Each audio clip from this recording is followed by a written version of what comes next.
Bonjour et bienvenue au nouveau. Que vous ayez passé une bonne ou une mauvaise semaine, votre youtubeur préféré vient vous apporter votre dose de bonheur. J'ai soigneusement choisi des sujets tristes ou heureux qui ont fait l'actualité cette semaine et je les retourne avec une pointe d'humour.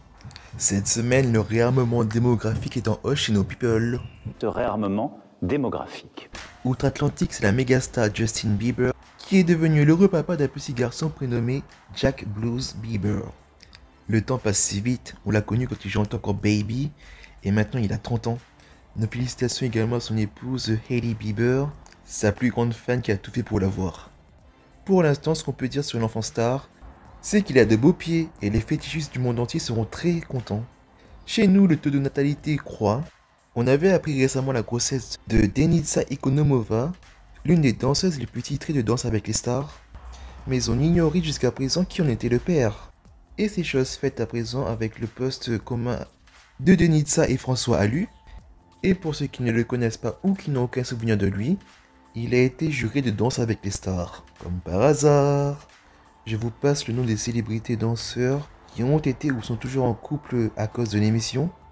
Les fans se souviendront que Denitsa avait été très longtemps en couple avec Ryan Bensetti, ancien gagnant. Et suite à leur rupture, on sait dorénavant qu'elle s'est mise en couple avec François Alu.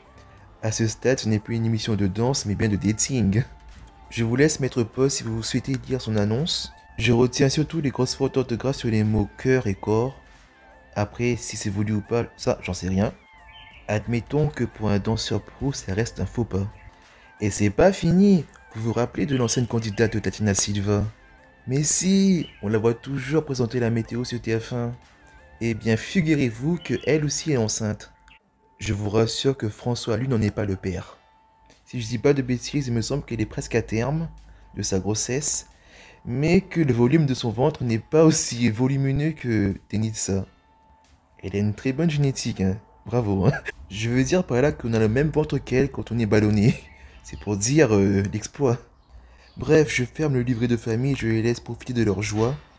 Quoique non, on va toujours parler d'enfants. Dans un recoin du monde quasi inaccessible, allez un petit indice sur le pays, il a récemment élargi ses frontières à l'accueil de touristes. Bon, bien sûr, chez eux, ça sera une visite très guidée et limitée à 5000 voyageurs. Les chanceux! Ou pas, car le pays vit dans un régime de dictature. Vous l'avez entre mille? Oui, oui, c'est bien la Corée du Nord! Si ce pays fait aussi peur qu'il fascine, sachez que Kim Jong-un, le dictateur, n'en a rien à cirer. Sa fille aurait pu être influenceuse, lancer des modes, et je peux vous assurer que tout le peuple aurait suivi. Bon, certes, on dirait que sa coiffure est figée dans le temps, mais si les Nord-Coréens osent arborer la coiffure du coq, oui, oui, c'est bien le nom de la coiffure, c'est pas moi qui l'invente, on leur coupe les cheveux. Ah oui, ça rigole pas, hein. Et c'est pas fini. Elle a le droit de se fringuer à l'occidental, de montrer un bout de chair, de jouer sur la transparence de ses tenues. Ça va, c'est pas choquant. Son look reste très protocolaire, mémérisant, mais pas à la portée de tout le monde. Non pas qu'ils n'ont pas les moyens. Après tout, c'est facile de découper un vêtement avec un coup de ciseau, mais par mœurs. Si tu imites l'héritière, tu es taxé d'antisocialiste, de corrompre le système. Je vais vous dire qu'à côté Miss France, c'est une bip dans le regard des Nord-Coréens. Et pour autant, il ne se pose aucune question. Le radeau est une dévergondée, mais cela pose pas de problème. Il faut l'ériger au rang de déesse, une célébrité qui ressemble à personne alors que c'est littéralement Madame Tout-le-Monde. Vraiment, la Corée du Nord, c'est notre monde. Je préfère largement le monde des Miss dont je consacrerai sûrement quelques vidéos. En temps et en heure pour aborder Miss Univers, qui verra Indira Ampio représenter la France le samedi 16 novembre 2024, et j'enchaînerai avec l'élection de Miss France, qui a pas mal occupé ma soirée hier avec l'élection de Miss Réunion, qui a vu Marine Futol, 18 ans et 1m80, être sacrée pour représenter notre belle région, car oui, je suis réunionnais. Je tiens juste à préciser que j'avais le top 3. Marine Futol avait selon moi le meilleur physique. Je l'ai déjà croisée en vrai et waouh, c'est une bombe. Elle est plus grande que moi bien sûr. Je vous avoue que sa première dauphine, Amélie Noche, avait un magnifique visage. D'ailleurs, on la comparait souvent à une IA, tant sa beauté était hors du commun, à tel point que les pronostics sur les fanpages la voyaient remporter la couronne. Promis, j'essaierai d'être neutre quand je parlerai de celle qui rêve de devenir Miss France. Miss Réunion reste malgré tout un rayon de soleil. Et dans l'info insolite que je vous fais parvenir maintenant, il serait apparemment possible de photographier le soleil en plusieurs exemplaires. Ce chinois a donné l'illusion parfaite d'en voir 7, à croire qu'il a voulu réunir les 7 boules de cristal de Dragon Ball Z. La photo est donc vraie, sans montage. Bien sûr, le phénomène n'est pas visible à l'œil nu, car tout se jouait au niveau de la caméra et des reflets.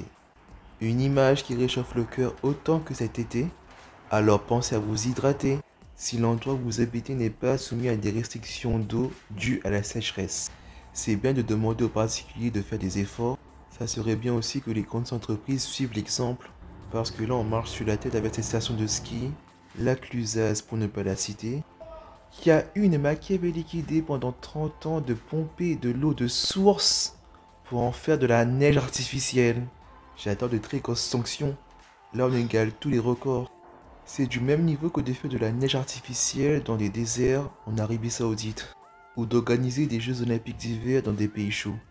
Ils ne voient pas l'aberration et le coût écologique que cela représente. Bref, l'eau est précieuse et la nature finit toujours par reprendre ses droits. Voici un sujet dramatique à propos du naufrage d'un super voilier de luxe en Sicile. Il y avait à son bord un milliardaire et ses proches ainsi que du personnel. Au moment où une trombe marine s'est abattue sur eux, l'homme richissime de nationalité britannique n'a pas survécu en mer. Paix à son âme, c'est triste à dire, la vie n'a pas de prix et l'argent ne pourra jamais ramener cet homme. Alors si les riches de par leurs actions pouvaient faire du bien à la planète et ne pas vivre à risque, on éviterait ces pertes humaines inutiles et catastrophiques pour les fonds marins. Alors changeons nos modes de vie et mettons en place des consignes à payer de 20 à 30 centimes pour chaque bouteille en verre. La mesure pourrait faire réagir et sourire, mais sachez qu'elle est bien expérimentée dans 4 régions pour l'instant en France et qu'elle va peut-être s'élargir dans tout le pays. Tout moyen de faire les poches français est bonne. De quoi donner envie de voler le système. Et là, la nouvelle est folle. Sachez que cette semaine, le compte Instagram de McDonald's a été piraté.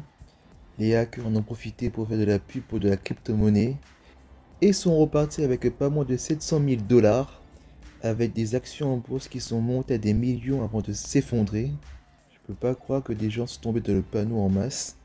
La chaîne de fast-food a repris les commandes comme si de rien n'était, sans dédommager les victimes. Cela ne me surprendrait donc pas si de nombreuses actions en justice sont émises, non seulement contre les hackers, mais aussi à l'encontre de l'entreprise McDonald's.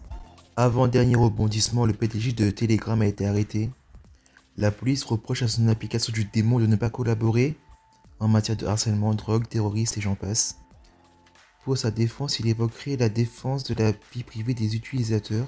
Dites-moi en commentaire si vous utilisez Telegram, si vous la connaissez, et si vous avez déjà été témoin de dinguerie qui s'y produit.